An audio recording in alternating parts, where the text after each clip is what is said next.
అపోస్తలుల కార్యం 20వ అధ్యాయం. మీ బైబిల్ గ్రంథంలో ఉంటే తిప్పండి.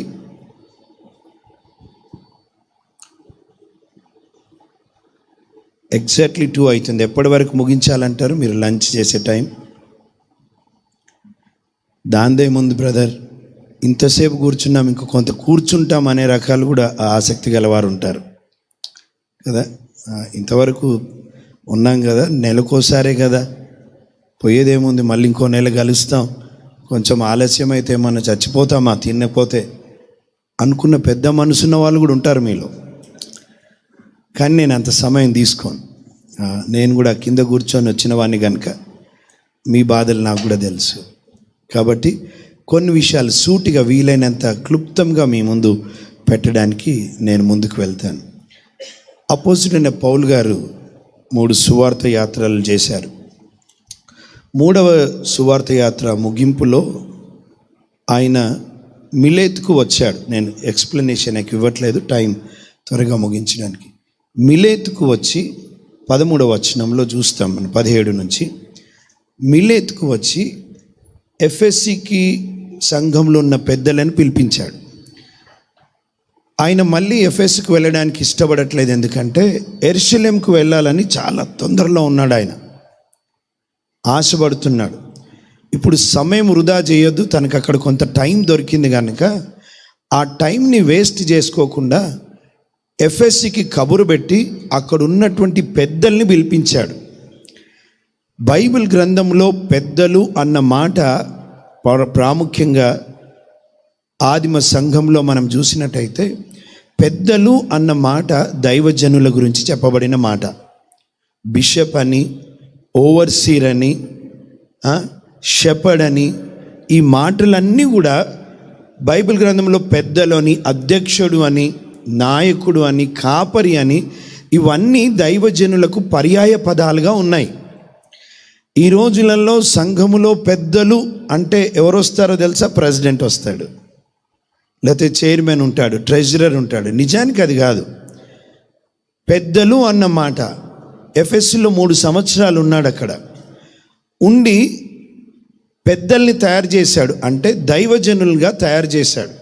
ఎంతమంది ఉన్నారో మనకు తెలియదు, కానీ ఆయన కబురు పెట్టి నేను ఎఫెస్కి మళ్ళీ రాలేను కనుక మీరే మిలేతుకు రండి అని చెప్పి అక్కడ దైవజనులను అందరినీ పిలిపించి ఆ దైవజనుల సదస్సులో చెప్పిన మాటల్ని మేము ముందు చెప్పడానికి ఇష్టపడుతున్నాను. అక్కడ వచ్చి చెప్పిన తర్వాత ఏమంటున్నాడు చూడండి. వచ్చిన తర్వాత మొట్టమొదటి 17వ వచనం, అతడు మిలేతు నుండి ఎఫెసునకు వర్తమానము పంపి సంఘపు పెద్దల్ని పిలిపించాను. వారు తన యొద్దకు వచ్చినప్పుడు అతడు వారితో ఇట్లా నేను ఇప్పుడు చూద్దాం. ఆయన తన జీవితాన్ని వాళ్ళ ముందు పెడుతూ మాట్లాడుతున్నాడు. నేను ఆసియాలో కాలు పెట్టిన దినము నుండి ఎల్లకాలము మీ మధ్యలో ఎలాగూ నడుచుకుంటునో మీరు ఎరుగుదురు, మీకు తెలుసు. మొట్టమొదట ఆ పాస్టర్ల సదస్సులో పౌలు గారు ఏం చేస్తున్నారంటే, నేను మీ మధ్యలో ఉన్నాను, దాదాపుగా 3 సంవత్సరాలు ఉన్నాను. ఈ 3 సంవత్సరాలు మీ మధ్యలో ఉన్నాను, మీ ముందు ఎట్లా నడుచుకున్నానో మీకు తెలుసు అని అంటా ఉన్నాడు. అంటే ఇంకొక మాటలో, నా నడవడి మీకు తెలుసు, నా ప్రవర్తన మీకు తెలుసు, నా జీవితం అంతా మీకు తెలుసు. దాచుకున్నదేం లేదు, రహస్యమైనదేం లేదు. నా జీవితం ఒక తెరిచిన పుస్తకము లాగుంది. నేను మీ మధ్య ఎట్లా నడుచుకున్నానో మీరు ఎరుగుదురు అంటా ఉన్నాడు. ఈరోజు అపోస్తుడైన పౌలు గారి జీవితం నుంచి దైవజనులుగా మనం ఎన్నో సంగతులు నేర్చుకోవాలి కూడా. పరిచర్య ఎలా చేయాలో, పరిచర్యలో ఎలా ముందుకు కొనసాగాలో, పరిచర్య విధానం ఏంటిదో, పద్ధతులు ఏంటో తెలుసుకోవాలంటే అద్భుతమైన గ్రంథం అపోస్తుల కార్యం. అండ్ అద్భుతమైన దైవజనుడు పౌలు గారు. ఇప్పుడు ఆయన మొట్టమొదటిగా వారితో ఏమంటున్నాడంటే, నా జీవితం అంతా మీకు తెలుసు అంటా ఉన్నాడు. ఈ మధ్యాహ్నం ఈ విషయాలను మనం కొంత ధ్యానించాలి. మీకు ఒక ప్రశ్న అడుగుతాను. ఒక వ్యక్తి సైకిల్కి స్టాండ్ వేసి 1 గంట సేపు దొక్కాడు అనుకోండి, చెమటలు గారుతున్నాయి, 1 గంట సేపు దొక్కాడు. ఎన్ని కిలోమీటర్లు వెళ్తారంటారు? చెప్పండి పర్లే, వినండి, మళ్ళీ చెప్తాను వినండి. ఒక మనిషి సైకిల్కి స్టాండ్ వేసేసిండు, చెమటలు కక్కుతున్నాయంటే చెమటలు వస్తున్నాయి, ప్రయాసపడుతున్నాడంటే ప్రయాసపడుతున్నాడు. ఎంత దూరం వెళ్ళాడంటే అక్కడే. ఈరోజు మన పరిచర్యలు ప్రయాసపడుతున్నామా? ఎస్. కష్టపడుతున్నామా? ఎస్. చాలా ప్రయాస, అవును. ఎందుకు మన పరిచర్యలు ముందుకు వెళ్ళట్లేదు అంటే ఒక్క మాట నేను చెప్పాను, మనం అందరం కలిసి నేర్చుకుందామని. మన బోధ కన్నా ముఖ్యంగా మన బ్రతుకు important, more than our message. ప్రసంగము కన్నా ప్రసంగికుడి యొక్క జీవితము చాలా ప్రాముఖ్యమైనది. ఎన్నో సందర్భాల్లో మన పరిచర్యకు వాళ్ళ ఆటంకం వీళ్ళ ఆటంకాలు కాదు. నేను ఒక మాట చెప్తాను, ప్రభు వచ్చేంత వరకు ఆటంకాలు ఉంటూనే ఉంటాయి. ఆటంకాలు లేని క్రైస్తవ్యం ఉండనే ఉండదు. It's true. మన ప్రభు ఎన్నో శ్రమలు ఎదుర్కొన్నాడు, శిష్యులు హతసాక్షులయ్యారు. ఈరోజు మణిపూర్ ప్రాంతంలో క్రైస్తవులు హింసించబడుతున్నారు. శ్రమలు ఎట్లాగొస్తాయి, ఆటంకాలు వేరే వారి నుండి వస్తాయి, అది వేరే విషయం. కానీ కొన్ని సందర్భాల్లో మనం ప్రశ్నించుకోవాల్సిన విషయం ఏంటిదంటే, మన సంఘములో కొన్నిసార్లు మన జీవితమే ఆటంకంగా ఉంటుంది. It's our own life. చాలా సందర్భాలు అంటా ఉన్నాం, మీరు బోధ వినాలయ్యా, బోధ వినాలి, నా దిక్కు ఎందుకు చూస్తారు, ప్రభు దిక్కు చూడాలి. మంచిదే, ఒక రకంగా ఆఫ్ ట్రూత్ ఈజ్ దట్. కానీ పౌలు భక్తుడు అంటాడు, నన్ను చూడండి, నేను ప్రభువుని ఎట్లా పోలి నడుచుకుంటున్నానో నన్ను పోలి నడుచుకోండి. ఈరోజు మన సంఘంతో చెప్పగలమా? లేదు, ఈ మాట అడుగుదాం మనల్ని మనం. ఎవరైనా వచ్చి మన సంఘంలోంచి, అయ్యగారు మీ జీవితాన్ని కొన్ని సంవత్సరాలుగా గమనిస్తున్నాను, మీ జీవితము చేత నేను ప్రభావితం చేయబడి ఇదిగో పరిచర్యకు రావాలనుకుంటున్నాను, నీలాగా దైవజనుని కావాలనుకుంటున్నాను, లేదా దైవజనురాల్ని కావాలనుకుంటున్నాను అని ఒక్కరైనా అన్నారా? లేదా మన ప్రార్థన జీవితాన్ని చూసి, దైవజనుడా నీ ప్రార్థన జీవితం చేత నేను ప్రభావితం చేయబడ్డాను, నేను ఒక ప్రార్థనా పరుడుగా, ప్రార్థనా పర్రాలుగా పాస్టర్ గారిని చూసి ఎవరైనా అన్నారా మనల్ని చూసి? Did anybody say like that? ఆయన అంటున్నాడు, నా ప్రవర్తన అంతా తెలుసు, దాచుకోవడానికి ఏం లేదు. పౌలు భక్తుణ్ణి తిమోతి మామూలుగా ఊరికే వెంబడించలేదండి, ఊరికే వెంబడించలే. ఏదో పౌలు భక్తుడు గొప్ప బోధకుడు కనుక వెంబడించలే. చూడండి, ఒక మాట చదువుతారా? అపోస్తలుడైన పౌలు తిమోతికి రాసినటువంటి పత్రిక 2వ పత్రిక 3వ అధ్యాయం 10వ వచనం నుంచి చదవండి ఒక మాట ఎవరైనా. 2వ పత్రిక 3వ అధ్యాయం 10వ వచనం నుంచి. అయితే వినండి, దయచేసి వినండి, నేను కొద్ది సమయంలో ముగిస్తాను, కానీ ఈరోజు ఈ సంగతి తెలుసుకొని వెళ్దామండి. ఇక్కడ నుండి మనం అందరం నేర్చుకొని. అయితే నీవు నా బోధను, నా ప్రవర్తనను, నా ఉద్దేశాలు, నా విశ్వాసము, నా దీర్ఘశాంతము, నా ప్రేమను, నా ఓర్పును అంత్యొకైకు, ఐకోనియా అను పట్టణములలో నాకు కలిగినట్టి హింసలను, ఉపద్రవములను తెలిసి కొనిన వాడవై నన్ను వెంబడించావు. తిమోతి ఊరికే వెంబడించలే పౌలుకి. లేదా తిమోతి భక్తుడు దైవజనుని, ఆయన మామూలోడు కాదు, ఆయనతో ఉంటే ఎన్నో శ్రమలు ఉన్నాయి. ఆయన వాక్యం చెప్తే పూలు రాలవు, రాళ్ళు రాలుతాయి. అటువంటి దైవజనుని వెంబడించడానికి తిమోతి నిర్ణయం చేసుకున్నాడంటే, పౌలు భక్తుడు అంటున్నాడు, నువ్వు నా బోధన మాత్రమే కాదు, నా ప్రవర్తనను కూడా చూసావు, నా విశ్వాస జీవితాన్ని చూసావు, నా శ్రమలు చూసావు, నా ప్రేమను చూసావు, నా దీర్ఘశాంతాన్ని చూసావు. ఇవన్నీ గమనించి నువ్వు నన్ను వెంబడించినవయ్యా, నా ప్రవర్తన నీకు తెలుసు. దైవజనులారా, ఉదయకాల సమయంన మనల్ని మనం ప్రశ్నించుకుందాం. నిజంగా లేఖనానుసారమైనటువంటి దైవజనులంగా మనం ఉన్నామా? వాక్యానుసారమైనటువంటి దైవజనులంగా ఉన్నామా? ఎవరైనా మన సంఘస్థులు మనల్ని చూసినప్పుడు దేనిలో ప్రభావితం చేయబడుతున్నారు? మన ప్రార్థన జీవితం ప్రభావితం చేస్తుందా? మన వాక్య ధ్యాన జీవితం ప్రభావితం చేస్తుందా? మన పరిశుద్ధ జీవితం ప్రభావితం చేస్తుందా? మన ప్రేమ గల జీవితం ప్రభావితం చేస్తుందా? శ్రమలలో కూడా ప్రభుని యందు విశ్వాసం ఉంచి పరిచర్యలో ముందుకు వెళుతున్న జీవితం ప్రభావితం చేస్తుందా? నిజంగా మనం ఎట్లాంటిగా రీతిలో మన సంఘస్థులను ప్రభావితం లేదా ప్రజల్ని ప్రభావితం చేయగలుగుతున్నాం? పౌలు భక్తుడు అంటున్నాడు, నా ప్రవర్తన నీకు తెలుసు, నా ప్రవర్తన మీకు తెలుసు, మీ మధ్యలో ఎట్లా నడుచుకున్నానో తెలుసు. ప్రేమైనటువంటి దైవజనుడ, ఈరోజు ప్రభు మనల్ని తన మహాకృప చేత మనల్ని దైవజనుని స్థానంలో పెట్టాడు. మనం అందరం పాపం చేశాం, శిక్షకి పాత్రలం, నిత్యమండి అగ్నిగుండానికి పాత్రలం. దేవుడు తన మహాకృప చేత మనల్ని రక్షించడం మాత్రమే కాదు, తన మహాకృపలో పరిశుద్ధమైన పరిచర్యలో అల్పులైన మనల్ని పిలుచుకున్నాడు. We are not worthy for this work. ఈ పనికి మనం యోగ్యులం కాదండి. నిజానికి it is his grace, it is mercy. దేవుని తన మహాకృప వల్ల మనల్ని తీసుకొని స్టేజ్ మీద పెట్టాడు. ఇప్పుడు మనుషులు మనల్ని గమనిస్తున్నప్పుడు మన జీవితం ఎట్లా ఉంది? వాళ్ళందరి ముందు మనం నిజంగా మన జీవితం ఇన్ఫ్లుయెన్స్ చేస్తుందా ఎదుటి వ్యక్తిని?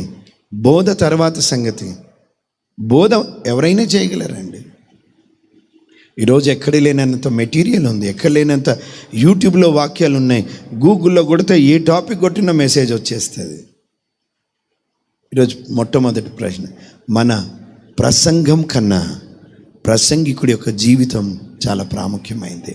Praise the Lord. ఎస్, మన బోధ కన్నా మన బ్రతుకు చాలా ఇంపార్టెంట్. హౌ వీఆర్ మూవింగ్, సంఘంలో ఎట్లా కదులుతున్నాం మనం?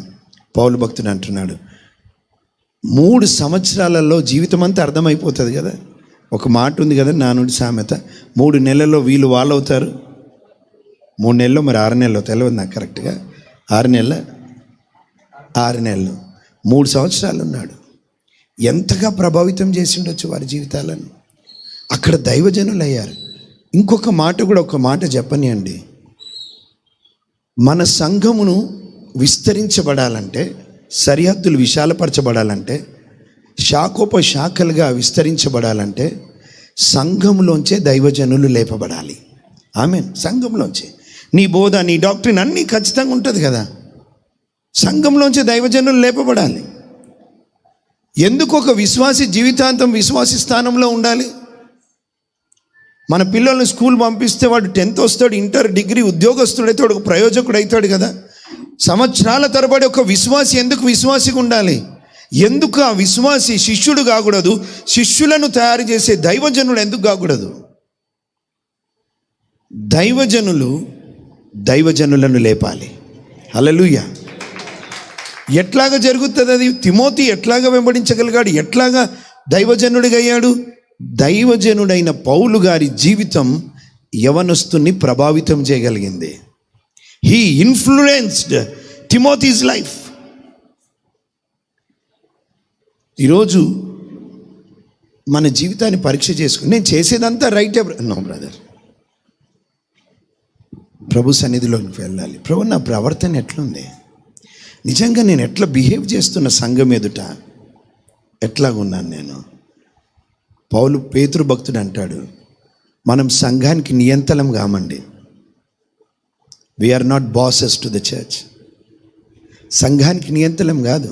పేతురు భక్తుడు రాస్తాడు తన మొదటి పత్రిక 5వ అధ్యాయంలో, మందకు మీరు ప్రభువులైనట్టు ఉండక, ప్రభువులు కాదు మనం, ఆయన ప్రభు, ఆయన ప్రధాన కాపరి.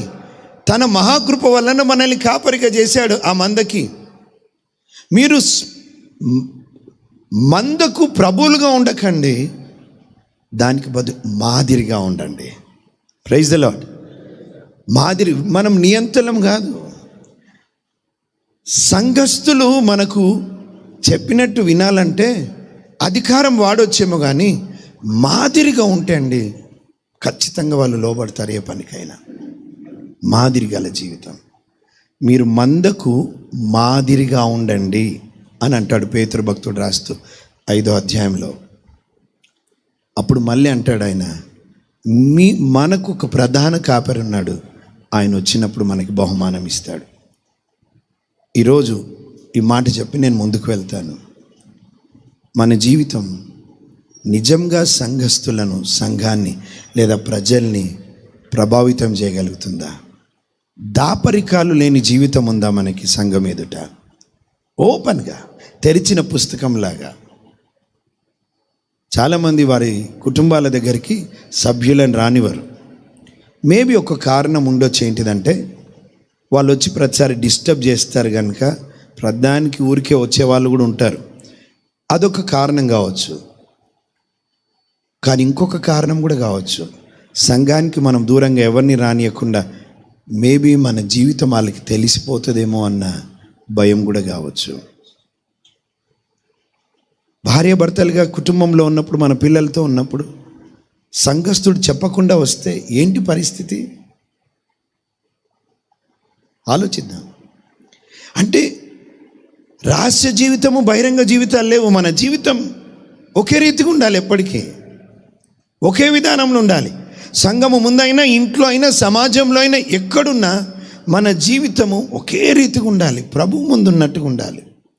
పౌలు భక్తుడు అంటున్నాడు, నేను మీ ముందు ఎట్లా నడుచుకున్నాను నేను చెప్పాను. మీకు తెలుసు కదా, మీకు తెలుసు. ఈరోజు ఈ మాట అనగలమా మనం? నా దేవుని ఎదుట, సంఘం ఎదుట లేదా ప్రజల ఎదుట, నా పరిచర్యలో నేను ఎట్లా బ్రతుకుతున్నానో మీకు తెలుసు అనగలమా? ఈరోజు మన జీవితాన్ని పరీక్ష చేసుకుందాం. రెండవది, త్వరగా ఆ క్లాక్లో 5 అవుతుంది, నాకు భయమైంది. ఓకే, ఇంకో గొప్ప విషయం ఏంటంటే క్లాక్ లేదు, మరి నాకు వాచ్ ఉంది. రైట్, త్వరగా మీ ముందు పెడతాను. రెండోది అంటాడు 19వ వచనం, యూదుల కుట్రల వలన నాకు శోధనలు సంభవించినను కన్నీళ్లు విడిచుచు పూర్ణమైన వినయభావంతో నేను ఎలాగూ ప్రభువును సేవించుచుంటినో మీకే తెలియను. మొదట ఆయన జీవితాన్ని పెడుతున్నాడు. రెండోది ఏమంటున్నాడు తెలుసా? నా ప్రవర్తన మాత్రమే కాదు, నా పరిచర్య కూడా మీకు తెలుసు. దాపరికాలు లేవు. నేను ఎట్లా వినయ భావముతో, తగ్గింపుతో, కన్నీళ్లతో నేను ఎట్లా పరిచర్య చేస్తున్నానో, ప్రభువును సేవిస్తున్నానో నాకు తెలుసు. కాదు, మీకు కూడా తెలుసు. ఎవరైనా మనతో మాట్లాడితే మీకేం బ్రదర్, నా భక్తి జీవితం నాకు తెలుసు. నిజంగానే భక్తి జీవితం పక్కోళ్ళకి తెలియద్దా? మన భక్తి జీవితం చెప్పుకోవాలని కాదు, చెప్పుకోకుండానే మన జీవితం ప్రభావితం చేయగలగాలి.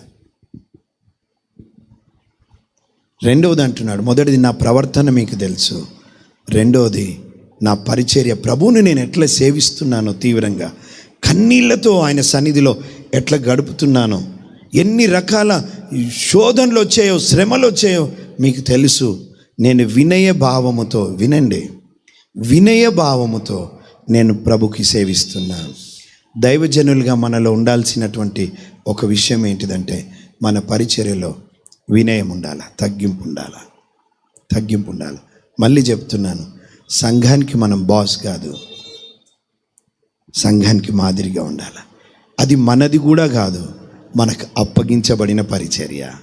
ప్రైజ్ ది లార్డ్ చెప్పండి. మనకు అప్పగించబడ్డది. అదే 28వ వచనంలో అంటాడు, 28 పరిశుద్ధ, చదవండి ఆ మాట. దేవుడు తన స్వరక్తమిచ్చి సంపాదించిన తన సంఘమును కాయుటకు పరిశుద్ధాత్మ మిమ్మును దేని యందు అధ్యక్షులునుగా ఉంచెనో. ఎవరు ఉంచారు మనకి? పరిశుద్ధాత్ముడు. ఏ పని అప్పగించాడు? కాయడానికి మందను. అంటే దాని అర్థం ఏంటిది? ఈ మంద నాది కాదు, నాకు అప్పగించాడు పరిశుద్ధాత్ముడు, నాకు అప్పగించాడు ప్రభువు. ఈ మంద నాది కాదు, ఈ మందకు నేను కాయడానికి నాకు అధ్యక్షుడిగా ఉంచాడు. దీని గురించిన లెక్క కూడా నేను ఆయనకి అప్పచెప్పాలి.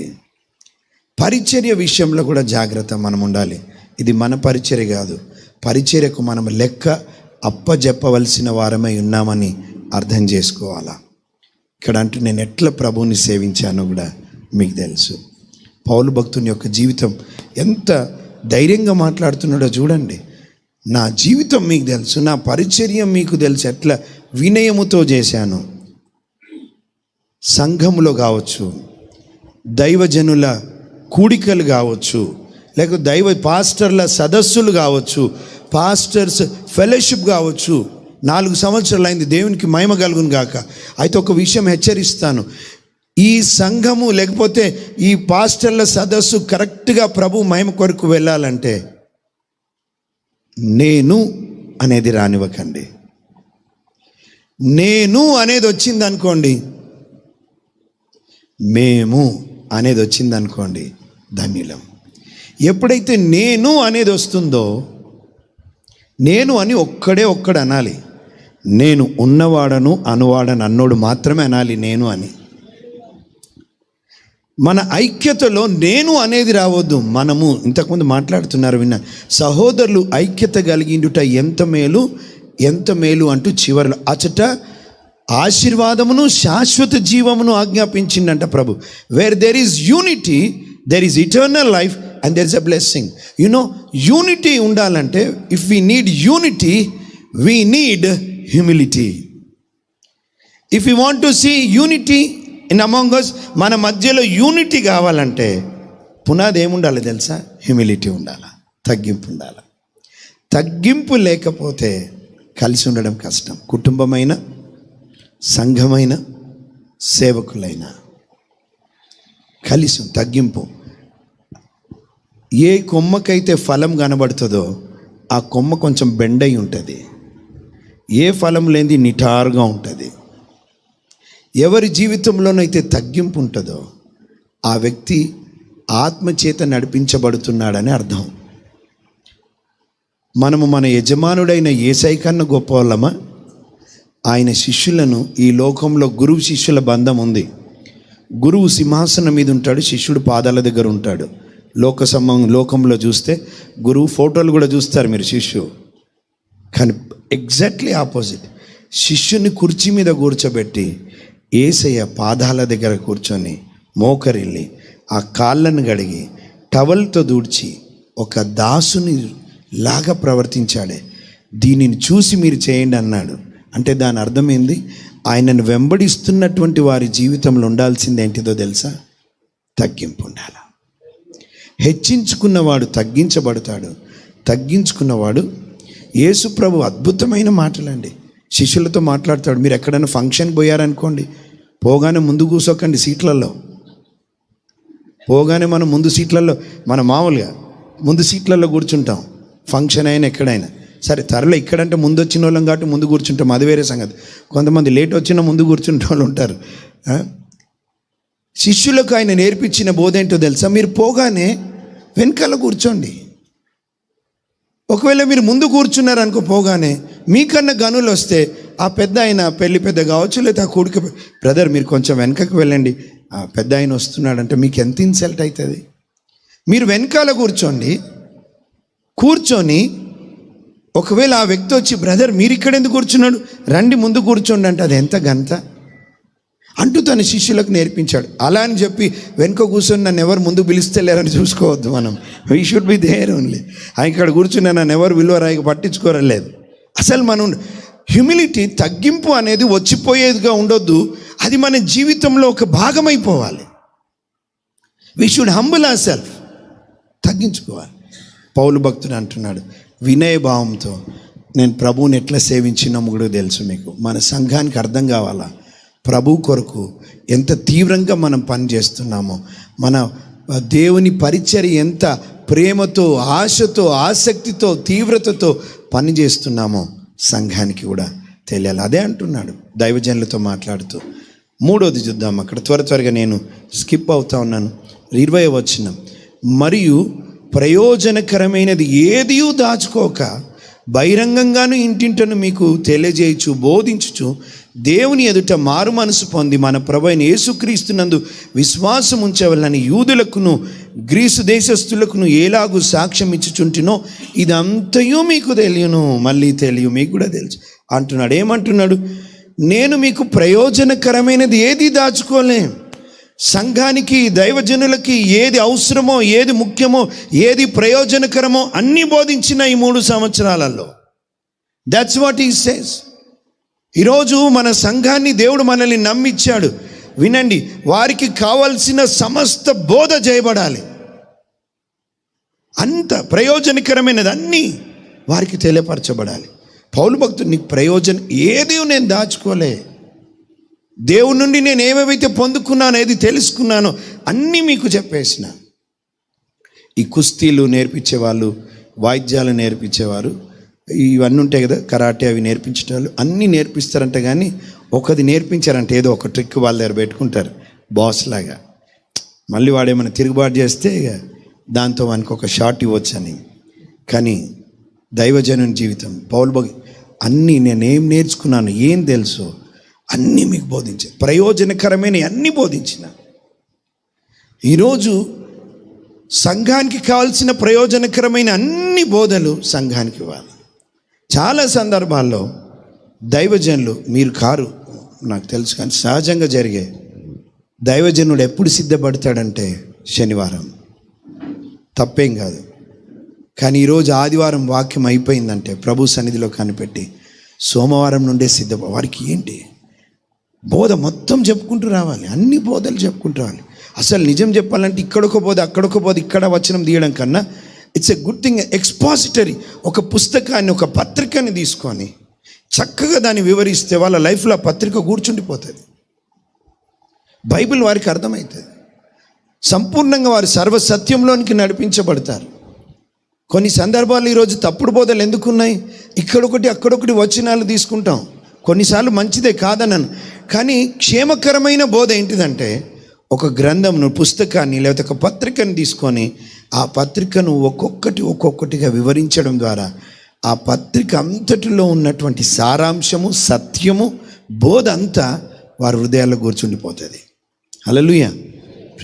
అప్పుడు రేపేం వాక్యం చెప్దామని వెతుకోవాల్సిన అవసరం లేదు, ఎందుకంటే ఆల్రెడీ ప్రతి దాంట్లో మనకి టెక్స్ట్ ఉన్నది. ప్రతి దాంట్లో ప్రవర్తన గురించి మాట్లాడాడు, రెండవది పరిచర్య గురించి మాట్లాడాడు, మూడోది ఏం మాట్లాడుతున్నాడండి ఇక్కడ, నా బోధ ఏంటిదో, పరిశుద్ధ లేఖనాలను మీకు ఎట్లా బోధిస్తూ వచ్చానో మీకు తెలుసు. చక్కని మాటలు మాట్లాడతాడు ఆయన. సమయం లేదు కానీ ప్రయోజనకరమైనది ఏదియూ దాచుకొనక బహిరంగంగాను ఇంటింటాను. 27వ వచనం చూడండి, ప్రయోజనకరమైనది అంటే 27వ వచనంలో, నేను దేవుని సంకల్పం అంతయు మీకు తెలపకుండా నేనేమీ దాచుకోలేదు. దేవుని సంకల్పం అంతా మీకు చెప్పాను. అసలు మీ ఎడల దేవుని ప్లాన్ ఏంటి, పర్పస్ ఏంటి, దేవుడు మిమ్మల్ని ఎందుకు రక్షించాడు, అసలు ఏం కోరుకుంటున్నాడు, మనం ఇక్కడ నుండి వెళ్ళిన తర్వాత ఎక్కడుంటాం, అన్నీ ఏది దాచిపెట్టుకోలే నేను. అంతా నేను మీకు దేవుని సంకల్పాన్ని చెప్పాను. ఈరోజు గొప్ప భారం దేవుడు మన మీద ఒక భారం ఇచ్చాడు, బాధ్యత పెట్టాడు. దేవుని సంఘానికి ప్రయోజనకరమైనది అంతటితో పాటు దేవుని సంకల్పం ఏమైందో వారి ఎడల, సంఘం ఎడల చెప్పాల్సిన బాధ్యత మనది. Praise the Lord. హల్లెలూయా. అంటే ఏమంటున్నాడు చూడండి అక్కడ మళ్ళీ 20వ వచనం, నేను ఇంటింటను బహిరంగంగాను నేను బోధించాను. బహిరంగంగా బోధించిన స్థలాల్లోనే, అక్కడ అందరి ముందు 1000 మంది ఉన్నారు, అక్కడ బోధించిన. కానీ ఇంట్లో కూడా నేను బోధించిన. ఇక్కడ ఒక విషయం అర్థం చేసుకోవాలా. చాలా సంవత్సరాల కిందట నా స్నేహితుడు వైజాగ్లో ఉంటాడు, ఆర్ఫనేజ్ నడిపిస్తాడు తను. ఇక్కడ ఒక పేరు చెప్పాను కానీ ఒక దైవజనునికి పిలిచాడు. ఆయన చాలా పేరున్నది కాబట్టి ఆయనను పిలిస్తే ఎంతమంది వస్తారో అని అడిగిండంట. అంటే ఆయన అన్నాడు, సార్ ఒక 500 మందికి రావచ్చు, 500కి నేను అవసరం లేదు, నా శిష్యుని పంపిస్తా, 5000 అయితే చెప్పు నేను వస్తా. 5000 మంది రావాలి, నేను వచ్చానంటే ఒక 5000 మంది రావాలా, అప్పుడే వస్తాను నేను. లేదా 50 మందికి 500 మందికి చెప్పే బోధకులు దొరుకుతారు మీకు, వాళ్ళని పిలిపించుకో. నేను రావాలంటే ఇదిగో ఇట్లుండాలి. ఎక్కువ మంది వస్తే తప్పు కాదు, కానీ మనం ఇట్లా అవడానికి వీల్లేదు. పౌలు భక్తుని కన్నా గొప్ప వాళ్ళమ్మా మనం.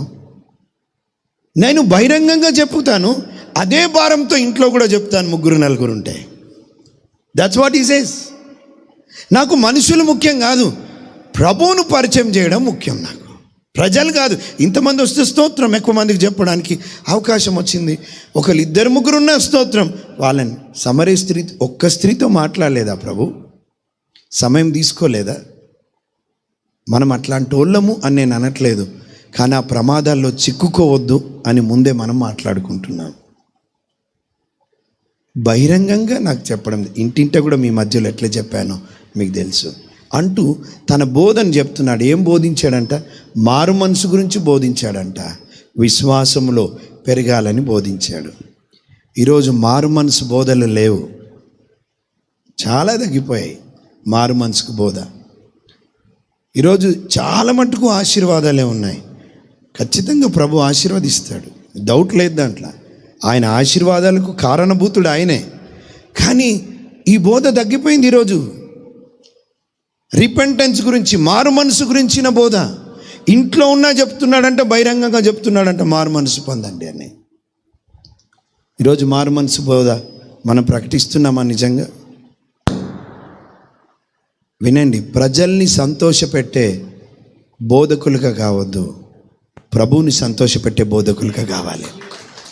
మనుషులు మెచ్చుకోరు కొన్ని సందర్భాలు. సో వాట్, నన్ను పిలిచినోడు ఆయన మెచ్చుకోవాలి. నాకు వీళ్ళు మెచ్చుకుంటారు, ఈరోజు నెత్తి మీద పెట్టుకుంటారు, రేపు పడేస్తారు. మనుషుల లక్షణం అది. పిలిచిన వాడు నేను ఆయనకు లెక్కప్ప చెప్పాలి కనుక బోధ మనుషులను సంతోషపెట్టడానికి కాదు. నా ప్రభు పౌలు భక్తుని అంటాడు కదా, నేను మనుషులను సంతోషపెట్టువాడు నైతినా క్రీస్తు దాసుడని గాను. నా గురి ఏంటిది? నా ప్రభువుని సంతోషపరచు. మారు మనసు గురించిన బోధ ఉంది. విశ్వాసంలో ఎట్లా ఎదగాల, ఎట్లా పెంపొందించబడాలి, ప్రభు కొరకు ఎట్లా ఎదగాలని నేను ఇళ్లలో చెప్పాను, బహిరంగంగా చెప్పాను అంటూ మాట్లాడుతున్నాడు. ఈరోజు ఆయన ఎందుకు ఇంతగా ప్రయాసపడుతున్నాడు వారి గురించి అంటే, వారికి సరైన రీతిలో చూడండి. ఒక్క మాట అపోస్తలుని పౌలు కొరింథీయులకు రాసిన మొదటి పత్రిక 3వ అధ్యాయం 10వ వచనం చదవండి. జస్ట్ 2:30 అయింది, 2:45కు ముగించమంటారా? చెప్పండి. లేదు ఇప్పుడు ముగించమంటే మీకు చాలు బ్రదర్ అంటే ఇన్నే ముగిస్తాయి. ఎందుకంటే మీకు వినే మనసు లేకపోతే నేను ఎంత చెప్పినా ముఖం ఇటు వాడేస్తారు కానీ మీరు వినరు. వినే ఇష్టం లేకపోతే, ఎందుకంటే చాలాసేపు అయింది, వచ్చి ఆకలి అవుతుంటుంది. చెప్పమంటారా? Thank you. ఊరికే అడిగిన, మీరు చెప్పొద్దు అన్నా చెప్పే పోతా, బట్ ఐ జస్ట్ మీకు okay right. Let me close quickly. చదవండి ఆ 3వ అధ్యాయం 10వ వచనం చదువు. దేవుడు నాకు అనుగ్రహించిన కృప చొప్పున నేను నేర్పరి అయిన శిల్పాకారుని వలె. చాలు నాన్న, నేను ఎట్లా చేసినా నా పరిచర్య నేర్పరితనంతో చేసిన, ప్రొఫెషనల్గా చేసిన, చాలా పని వచ్చి పని రాని. మీకు ఒక మాట్లాడుతాను. మీరు ఒక ఇల్లు కట్టుకుంటున్నారు అనుకోండి, ఇద్దరు మీ దగ్గరికి వచ్చారు, ఇంకా కిటికీలు వేయాలా, తలుపు వేయాలా, ఫర్నిచర్ చేయాలా. ఒక ఆయన వచ్చిండు, సార్ నేను నేర్చుకున్నాను కానీ ఇంతవరకు ఏ ఇంటికి చేయలేదు, ఏ ఇంటి కూడా చేయలేదు, మంచాలు కానీ కిటికీలు తలుపులు చేయలేదు, మీ డోర్ల మీదనే నేను ప్రాక్టీస్ చేసి మీకు కట్టిద్దాం అనుకుంటున్నాను, చెక్కిద్దాం అనుకుంటున్నాను అని ఒక ఆయన వచ్చిండు. ఇంకొక ఆయన, సార్ ఇప్పటికి ఒక దాదాపు 100 ఇండ్లకు చేసినాను సార్, కావాల్స్తే ఫొటోస్ చూడండి, డోర్స్ ఇట్లుంటాయి, ఫర్నిచర్ ఇట్లా చేస్తాను, కావాల్స్తే వాళ్ళ నంబర్లు కూడా ఉన్నాయి, అడగండి నేను ఎట్లా చేస్తాను అని. ఇద్దరు వచ్చారనుకోండి, మీరు ఎవరికి ఇస్తారు మీ ఇల్లు అవన్నీ పని చేయడానికి? ఎవరికి ఇస్తారు? మీ మీద ప్రయోగం చేసే వ్యక్తికి ఇస్తారా, లేదా మీ ప్రయోజనం చూసుకొని అనుభవజ్ఞుడికి ఇస్తారా? అనుభవజ్ఞుడికే కదా. పౌలు భక్తుడు అంటున్నాడు, నేను నేర్పరితనంతో ఉన్నటువంటి శిల్పకారులాగా నేను పునాది వేసిన. ఈరోజు వాక్యం మన పని ఏంటిదండి? Read God's word, meditate God's word. కూర్చోవాలండి, గంటలు కూర్చోవాలి. ప్రభు సన్నిధిలో కూర్చోగలగాలి, మనం దినమంతా కూర్చోగలగాలి. నిజానికి టైం తీసుకోవాలి. కొన్ని సందర్భాల్లో ఒక 2 రోజులు, ఒక రోజు ఎక్కడని వెళ్ళాలి, కూర్చోవాలి ప్రభు సన్నిధిలో. దేవా నువ్వు లేకపోతే నా పరిచర్య ఎక్కడ, నేను ఏం బోధ చేయాలి, నన్ను దర్శించు, నన్ను ప్రభావితం చేయి, నీ వాక్యం లోతుల్లోనికి నన్ను తీసుకెళ్ళమని ప్రభు సన్నిధిలో వాక్యం రోజు కూర్చోవాలి. సహజంగా మనం ఏం చేస్తారు, కొన్ని సందర్భాల్లో కొంతమంది ఇట్లా తిప్పి అదే జక్కయ్య కథ చెప్తారు. జక్కయ్య అదే 5 రొట్టెలు 2 చేపలు, అదే ఎర్ర సముద్రం చీలడం. ఇవేనా దేవుని సంకల్పం? అంత ఇవేనా? పరిశుద్ధత లేదా? ప్రార్థన గురించి లేదా? మారు మనసు గురించి లేదా? ఈ బోధలన్నీ ఎవరు చెప్పాలా? నేను చెప్పాలి, నువ్వు చెప్పాలి. మనల్ని సంఘానికి అక్కడ నిలబెట్టాడు. నేను అంతా చెప్పాను, బహిరంగంగా చెప్పాను, ఇంటింటి చెప్పాను, విశ్వాసం గురించి చెప్పాను, అదే రీతిగా మారు మనసు గురించి బోధించాను. మీకు తెలుసు అని అంటా ఉన్నాడు. చూడండి. అంతేకాదు, చూడండి, నేను త్వరగా ముందుకు వెళ్తున్నాను. ఇదిగో 22వ వచనం, నేను ఇప్పుడు ఆత్మయందు బంధింపబడిన వాడనై యెరూషలేమునకు వెళ్ళుచున్నాను. అక్కడ నాకు ఏమి సంభవించినో తెలియదు, కానీ బంధకములను శ్రమలు నా కొరకు కాచుకొని ఉన్నవని పరిశుద్ధాత్మ ప్రతి పట్టణములో, అంటే ప్రవక్తలు ఉన్నారు కదా, వారి ద్వారా నాకు సాక్ష్యం ఇచ్చుచున్నాడని తెలియను. ఇప్పుడు ఆయన రాస్తూ ఏమంటున్నాడంటే, నాకు తెలిసి నేను యెరూషలేముకు వెళ్తున్నాను. మేబీ వాళ్ళతో అంటూ ఉండొచ్చు, మేబీ ఇది నా చివరి సర్మన్ కావచ్చు, మీకు నా కొరకు బంధకాలు ఉన్నాయి, శ్రమలు ఉన్నాయి. పరిశుద్ధాత్ముడు ముందే నాకు తెలియపరుస్తున్నాడు. వేరే వేరే ప్రాంతాలకు వెళ్తే అక్కడ ప్రవక్తల ద్వారా మాట్లాడిస్తున్నాడు పరిశుద్ధాత్మ దేవుడు, నీ కొరకు బంధకాలు ఉన్నాయని. జస్ట్ ఆలోచించండి, మనకే బంధకాలు ఉన్నాయి, అక్కడ శ్రమలు ఉన్నాయంటే మనం ఏం చేస్తాం? సహజంగా ఏం చేస్తాం? ముందే తెలిస్తే ఆ స్థలము వెళ్ళకుండా జాగ్రత్త పడతాం. కానీ పౌలు భక్తుడు ఎంత ధైర్యంగా మాట్లాడుతున్నాడు, నా కొరకు శ్రమలు ఉన్నాయి, కానీ యెరూషలేముకి వెళ్ళడానికి ఆత్రపడుతున్నాడు. నేను వెళ్ళాలి యెరూషలేముకి అంటూ ఏమంటున్నాడో చూడండి. అక్కడ 23వ వచనం, బంధకములను శ్రమలు నా కొరకు కాచుకొని ఉన్నవని పరిశుద్ధాత్మ ప్రతి పట్టణంలోనూ నాకు సాక్ష్యం ఇచ్చుచున్నాడని తెలియను. 24వ వచనం, అయితే శ్రమలున్నాయని తెలుసు నాకు, అయినప్పటికీ కూడా దేవుని కృపా సువార్తను గూర్చి సాక్ష్యం ఇచ్చుటయందు నా పరుగును నేను ప్రభువైన యేసు వలన పొందిన పరిచర్యను తుదముట్టింపవలనని నా ప్రాణమును నాకెంత మాత్రమును ప్రియమైనదిగా. శ్రమలున్నాయి కాదు, ప్రాణాన్ని కూడా నేను తెగిస్తున్నాను. నా ప్రాణం కన్నా నాకు ప్రియమైనది నా దేవుడు, ఆయన పరిచర్య, ఆయన సత్య సువార్త, కృపా సువార్త అందరికీ అందించబడాలా. తన ప్రాణమును పెట్టడానికి కూడా, చనిపోతాడని తెలిసినా కూడా, లేదా ప్రాణం పోయే ప్రమాదం ఉందని తెలిసినా కూడా నా ప్రాణాన్ని నేను ప్రియంగా ఎంచుకోవట్లేదు. సారీ, ఎందుకోసం? సువార్త పరిచర్య. పౌలు భక్తుడు అంటాడు, అయ్యో సువార్త ప్రకటించకపోతే నాకు, ఈరోజు ఎగ్జాక్ట్లీ ఆపోజిట్ మనం అంటాం, అయ్యో సువార్త ప్రకటిస్తే నాకు శ్రమ. అర్థమవుతుందండి ఎందుకు మనకు భయం? వినండి, ఈ టెర్రరిస్టులు ఉంటారు కదా, ఎందుకు ఏ దేశానైనా ఏ ప్రజలైనా భయక్రాంతులుగా చేస్తారు వాళ్ళు? ఎందుకు?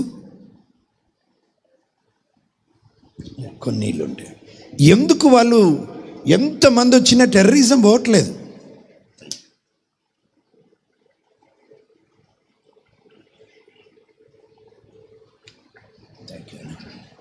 కారణం ఏంటో తెలుసా?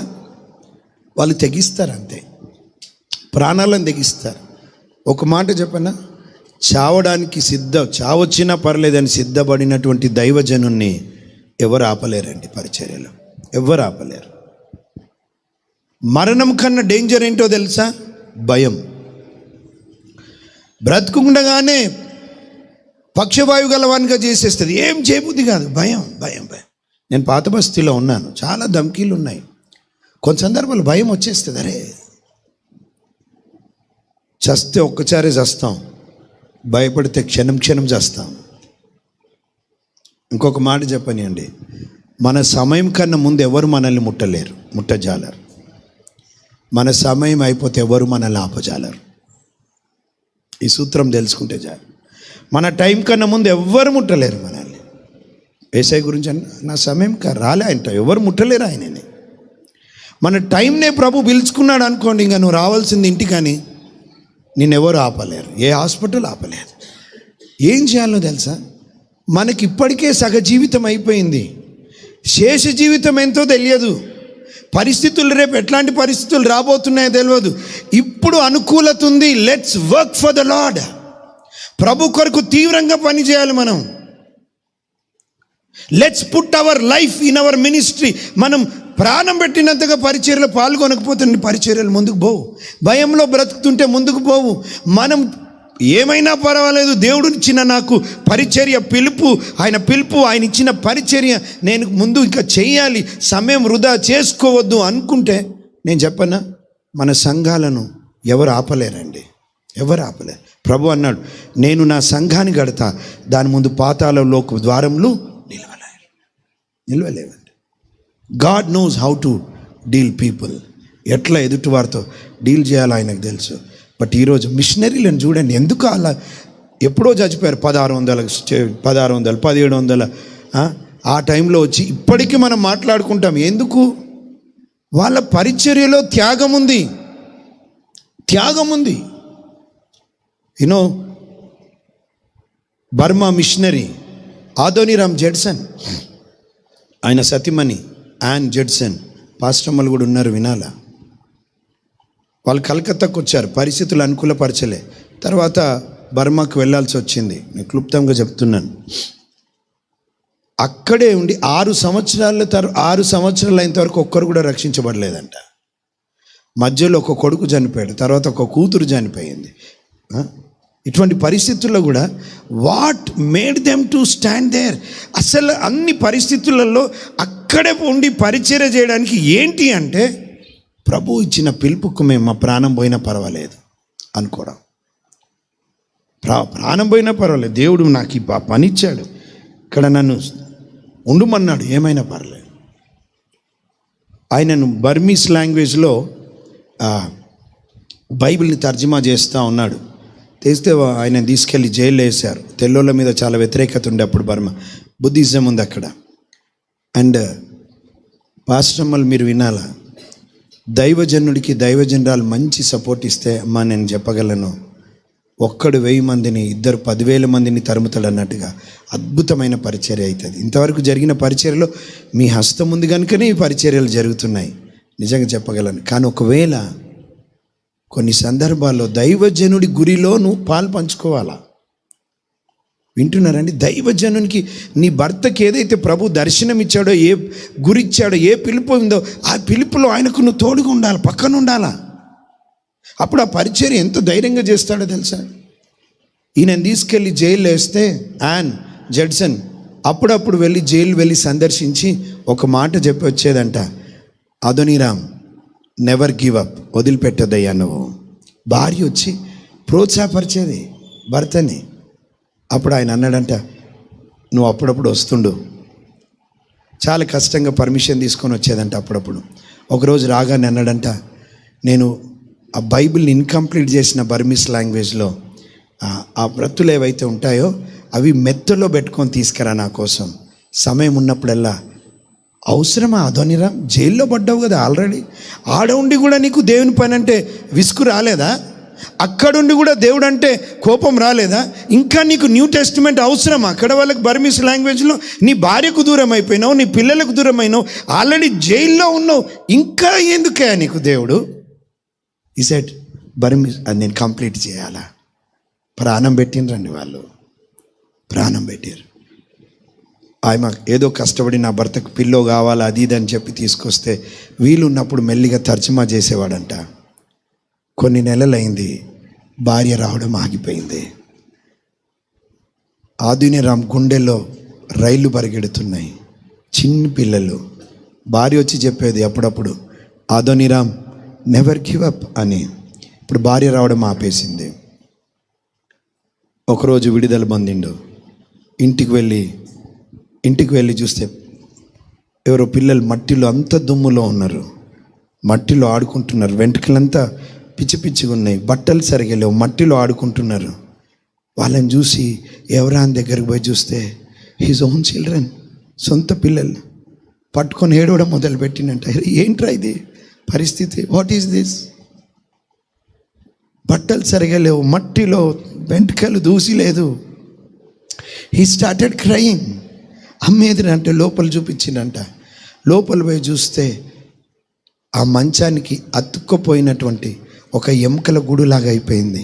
యాన్ జడ్సన్ పరిగెత్తుకుంటూ పోయి పక్క కూర్చొని, హనీ గెటప్, ఆదోనీరామ్ వచ్చాడు, లే ఆదోనీరామ్ వచ్చాడు అని ఏడుస్తుంటే ఆ కన్నీళ్ళు ఆమె చెంప మీద పడి మెల్లిగా బలవంతంగా కళ్ళు తెరిచి ఆ చేయి తీసి ఆదోనీరామ్ చేతిలో పెట్టి, you know what he said? Adoniram never give up, వదిలిపెట్టొద్దయ్యా. వా అమ్మ, ఈరోజు ఒక మాట చెప్తున్నాను దైవజనరాల, దైవజనుడితో పాటు ఇట్లా నువ్వు చేయగలపగలిగితే సాతానుడు ఆపలేడు మన పరిచర్యని.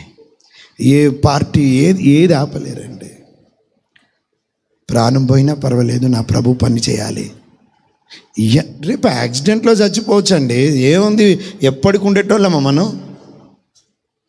అనారోగ్యాలు రావచ్చు, ఆపదలు రావచ్చు, యాక్సిడెంట్లు ఎంతమంది చనిపోలే. మనకన్నా భక్తి పరులు పోయారు కదా కరోనా టైంలో. మనకన్నా ఆజానుభావులు ఆత్మీయ జీవితంలో వాళ్ళు పోయారు. మనం ఉన్నామంటే దేవుని మహాకృప. వాళ్ళకన్నా మంచోళ్ళమని కాదు, ఇంకేదో ప్రభు మన నుండి ఆశిస్తున్నాడు. మనం మారాల్సన్నా ఉంది, లేదా ప్రభు కొరకు ఏదైనా చేయాల్సి ఉంది. Amen. Yes, that's why God gave extended our life. Paul భక్తుడు అంటున్నాడు, నా ప్రాణం కూడా ప్రీతిగా ఎంచుకోవట్లేదు. ఈరోజు మనల్ని సంతోష పెట్టుకోవడానికి బ్రతుకుతున్నాం. ఎట్లా, how can I live? But God is ఎవరిని చూస్తున్నాడు తెలుసు. మిషనరీల జీవితాలు చదవండి. నేను మొన్న నుండి మొదలుపెట్టిన జాన్ జీ ప్యాటన్ అనేటువంటి దైవజనం గురించి. It's a wonderful missionaries life చదవండి. నా బ్యాగ్లో ఉందనుకుంటా. రగిలించబడతాం.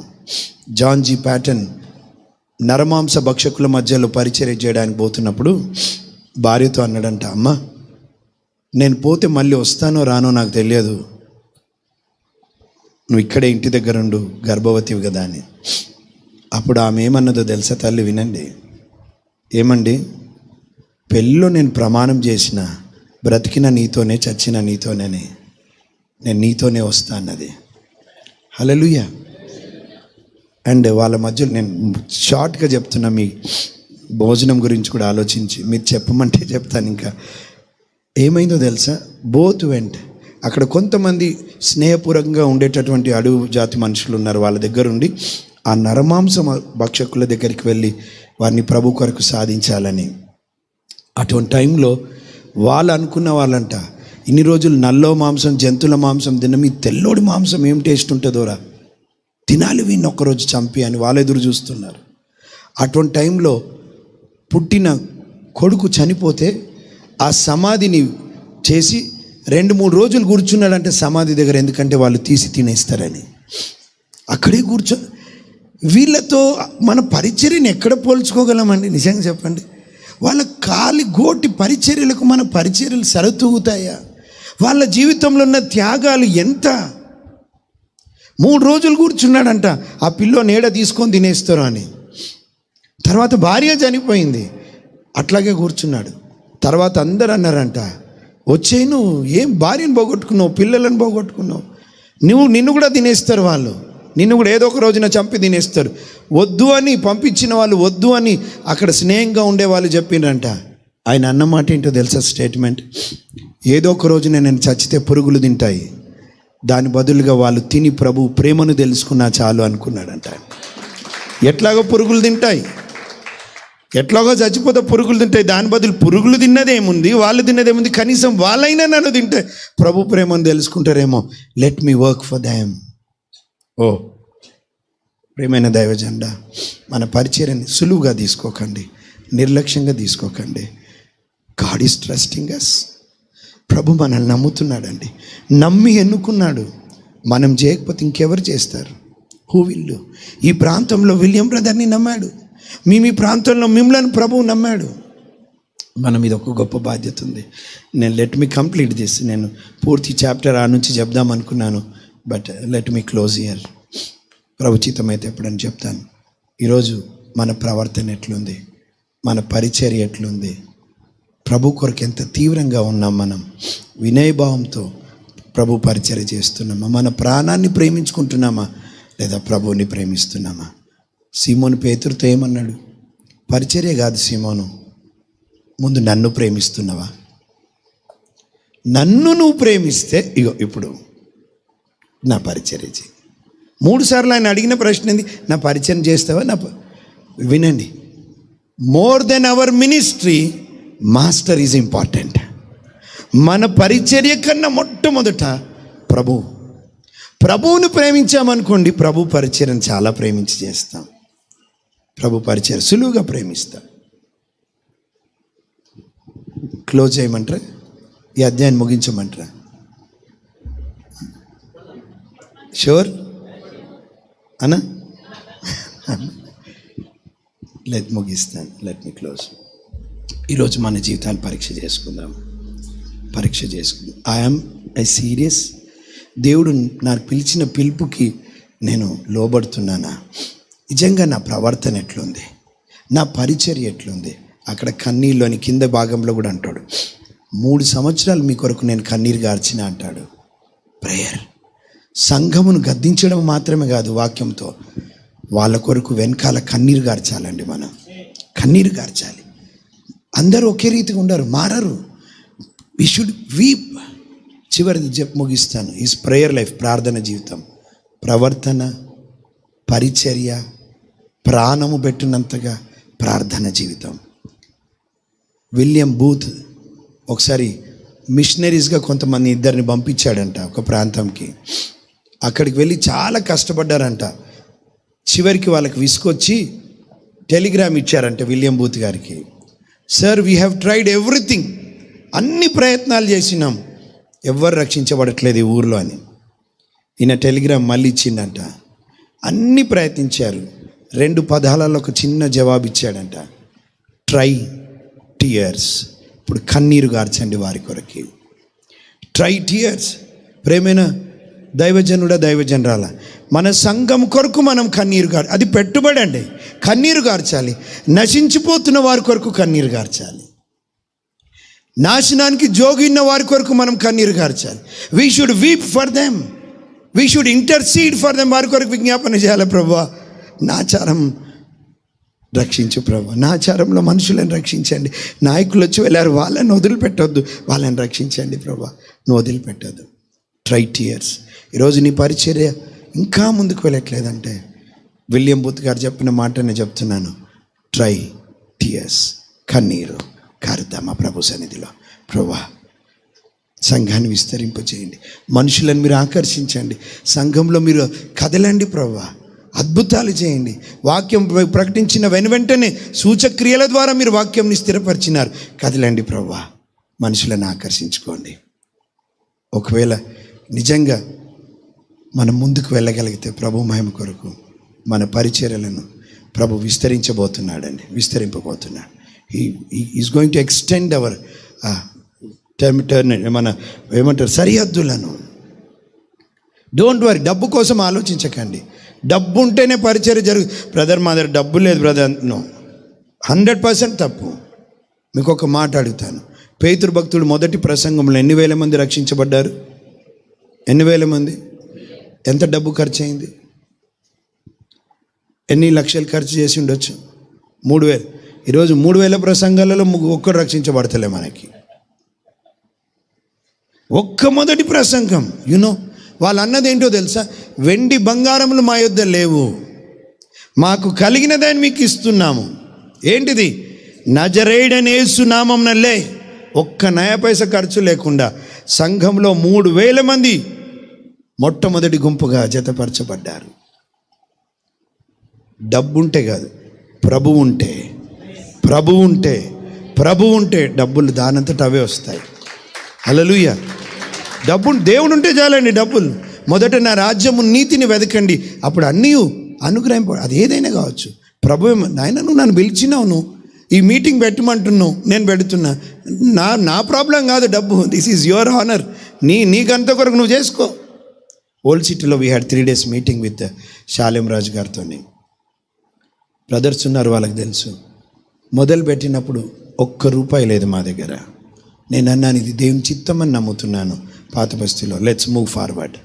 3 రోజుల మీటింగ్ కొరకు దేవుడు 3 రోజులకు కావాల్సిన ప్రతి అవసరత తీర్చాడు. ఒక్క నయా పైసా అప్పు కానివ్వలేదు ఆయన, కానివ్వలేదు. నేనేమంటున్నా అంటే, డబ్బుతోనే పరిచర్యలు జరుగుతాయి అనుకోకండి. డబ్బు కాదు, ప్రభు మనతో ఉంటే డబ్బు దానంతట అది అవసరానికి తగ్గట్టు వస్తాయి. ఆయన ఎక్కువేమి ఇయ్యడు కొన్నిసార్లు, అలాని తక్కువ కూడా చేయడు. మన అవసరతలు తీరుస్తాడు ఆయన. Hallelujah. Never give up. That's what I want say. దైవజనరాలు, నెవర్ గివ్ అప్. నీ పిలుపు ఉంది, నీకు భారం ఉంది, నువ్వు ప్రయాసపడుతున్నావు, అట్లాగే ముందుకు వెళ్దాం.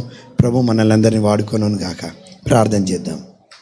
ఒక మాట లేచి నిలబడదామా? షెల్వి ఒక చిన్న కోరస్ పాడదామా? రామ్ ఉన్నది, గిటార్ ఉందా? నో. కీబోర్డ్ నాన్న డి మేజర్ తీసుకో, డి మేజర్. పాడొద్దు నాన్న, డి మేజర్. ఒక్క చరణం పాడదాం, అందరం కళ్ళు మూసుకుందాం. మనం రావడం వెనకాల, ఈ పాస్టర్స్ ఫెలోషిప్ వెనకాల మూలం ఇదే కదా, ప్రభుకి మహిమ రావాలా, ప్రభు మమ్మల్ని దర్శించాలని. ఒకవేళ ఎక్కడైనా మన పిలుపు విషయంలో మనం నిర్లక్ష్యంగా ఉన్నా, లేకపోతే భయములో ఉన్నా, ఇంకే విషయంలో ఉన్నా, ఈరోజు మరొక్కసారి నీకు దేవుడిచ్చిన దర్శనాన్ని మళ్ళీ జ్ఞాపకం చేసుకో, జ్ఞాపకం చేసుకో, జ్ఞాపకం. ఇదిగో దేవా నా జీవితం, ఆపాదమస్తకం నీకంకితం. ఒకసారి నాన్న ఆ తమ్ముడు కొడుతాడు, ఒక్కసారి ఏమనుకో, క్షమించమని నన్ను ప్లీజ్. దానికి జస్ట్ పియానో తీసుకున్నాను చాలు, జస్ట్ టేక్ ఇట్ పియానో. మన జీవితాన్ని ఒక్కసారి కమిట్, ఒక్కసారి శివ రెగ్యులర్గా నాకు కొడుతుంటాడు కాబట్టి కొంచెం థ్యాంక్ యూ వెరీ మచ్, నన్ను క్షమించాలా. టేక్ డి మేజర్ నాన్న. అందరం కళ్ళు మూసుకుందామండి, అందరి కళ్ళు మూసుకుందాం. కొంచెం సౌండ్ పెంచుకో, రైట్. ప్రభుకి అప్పగించుకుందామా.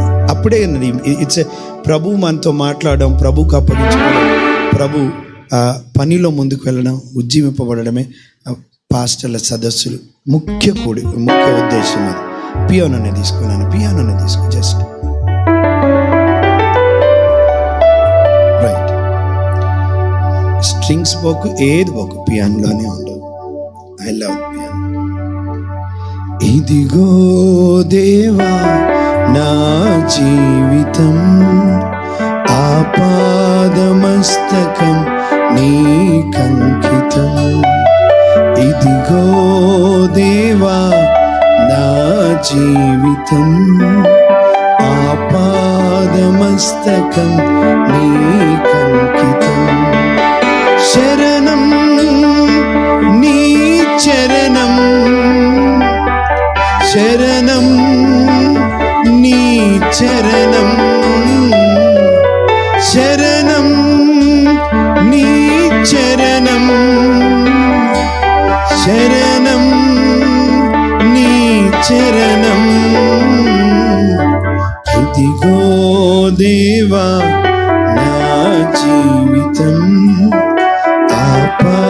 ఆపాదమస్తకం నీకంకితం.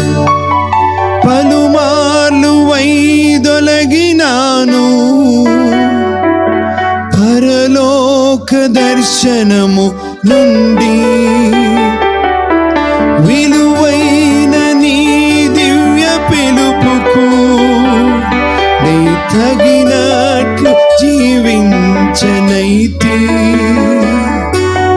అయినా నీ ప్రేమతో నన్ను దరిచేర్చినావయ్యా, అందుకే గైకొనుము దేవా ఈనా శేష జీవి. చివరిసారి కందమ్మా, శరణం నీ చరణం, శరణం నీ చరణం యేసయ్యా, శరణం నీ చరణం, శరణం నీ చరణం, శరణం నీ చరణం. ఇదిగో దేవా నా అవునయ్య మా జీవితాలు, ఆపాదమస్తకం నీకంకితం. ఒక్క మాట మాట్లాడదాం. ప్రభా సగ జీవితం ఇప్పుడే ఎగిరిపోయింది, మిగిలింది ఎంతో తెలియదు. లార్డ్ నాకు తీవ్రత దయచేయి తండ్రి, రివైవ్ మీ లార్డ్. ప్రభా నన్ను ఉజ్జీవింపజేయి. ఎన్నో ప్రాంతాల్లో పడిపోయి ఉన్నాను, భారం కోల్పోయాను, కొన్నిసార్లు దర్శనం కోల్పోయాను, సేవ వదిలిపెడితే బాగుండన్న తలంపులు కూడా వస్తున్నాయి. నన్ను కానీ ఈ మధ్యాహ్నం ఇదిగో నా జీవితాన్ని నీకు అప్పగిస్తున్నా. నువ్వు లేకుండా నేనేం చేయలేనయ్యా, నీ ఆత్మచేత నింపు అయ్యా. నన్ను బలపరచు ప్రభా, నన్ను నా కుటుంబాన్ని వాడుకో ప్రభా, నన్ను నా భార్య నా పిల్లల్ని జ్ఞాపకం చేసుకో.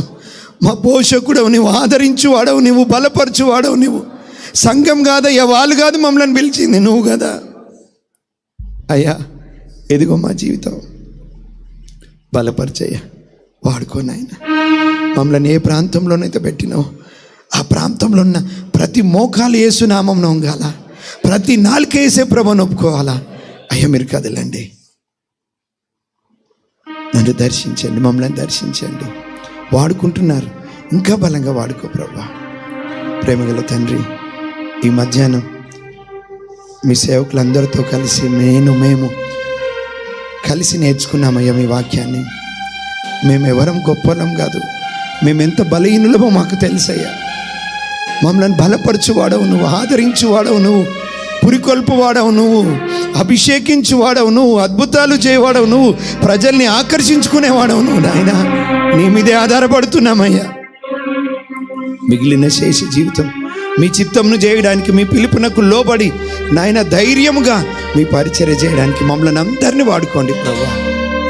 మీకు వందనాలు, స్తోత్రం ప్రభా. ఈ సేవకులను, వారి కుటుంబాలను, వారి పరిచర్యలను విస్తరింపజేయండి. మీ మహిమ కొరకు నిలబెట్టుకోమని అల్పుడనైన నాకు ఈ రోజున మీరు ఇచ్చిన అవకాశంకి వందనాలు చెల్లిస్తూ, తిరిగి మేము కలుసుకునేంతవరకు మీ కృపలో భద్రపరచమని యేసయ్య నామమున ప్రార్థించి వేడుకుంటున్నాము తండ్రి. మరొక్కసారి థ్యాంక్ యూ. కూర్చోండి, నన్ను క్షమించండి ఎక్కువ సమయం తీసుకుంటే. నన్ను ప్రేమతో ఆహ్వానించినటువంటి దైవజను విలియం బ్రదర్కి, తన కుటుంబానికి, జేమ్స్ అన్నకి, మీ అందరికీ కూడా ప్రభువైన యేసుక్రీస్తు నామమున వందనాలు తెలియజేస్తూ ఉన్నాను. విలియం బ్రదర్ ఉన్నారు అనుకుంటే అక్కడ, డ్రైవర్ అన్న కొంతమంది ఉన్నారు తెలిసిన వారు, వారందరిని బట్టి కూడా నిజంగా ప్రభుకి వందనాలు చెల్లిస్తున్నా. Thank you.